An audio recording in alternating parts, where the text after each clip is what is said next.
Hello parents, मी doctor Smita Patil. बाळांचा massage करताना कोणती काळजी घेतली पाहिजे? तर बाळांचा मसाज करताना तीळ तेलाचा वापर करू नका. यामुळे बाळांना रॅश किंवा ॲलर्जी होण्याची शक्यता आहे. तसेच बाळांचं स्किन बॅरियर देखील डॅमेज होण्याची शक्यता आहे. त्याचबरोबर बाळांना मसाज करताना ऑलिव्ह ऑइलचा देखील वापर करू नका. ऑलिव्ह ऑइलमध्ये ऑलिक ॲसिड असते, जे की बाळाची स्किन ही कोरडी बनवते. तुम्ही हे खोबरेल तेल मसाज करताना कोमट करून देखील घेऊ शकता.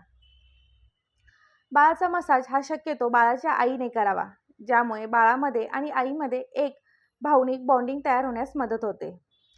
जी कोणी दाई ही बाळाला अंघोळ घालण्यासाठी येते, तिचं प्रॉपर हायजीन जर मेंटेन झालं नाही तर बाळाला ॲलर्जी किंवा रॅश येण्याची शक्यता असते.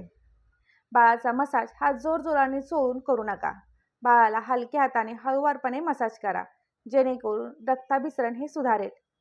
बाळाचा मसाज करताना तेल हे नाकात किंवा कानात घालू नका. यामुळे तेथे इन्फेक्शन होण्याचा धोका असतो. आणि मोस्टली इम्पॉर्टंट म्हणजेच बाळाचा मसाज करताना बाळाचे निप्पल पिळून काढू नका.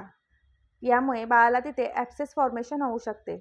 जर तिथे पस फॉर्मेशन झाले तर पुढे जाऊन ते सर्जरी करून काढावे लागते. ही माहिती जर तुम्हाला उपयुक्त वाटली तर व्हिडिओला लाईक करा, शेअर करा आणि चॅनलला सबस्क्राईब करायला विसरू नका. थँक्यू.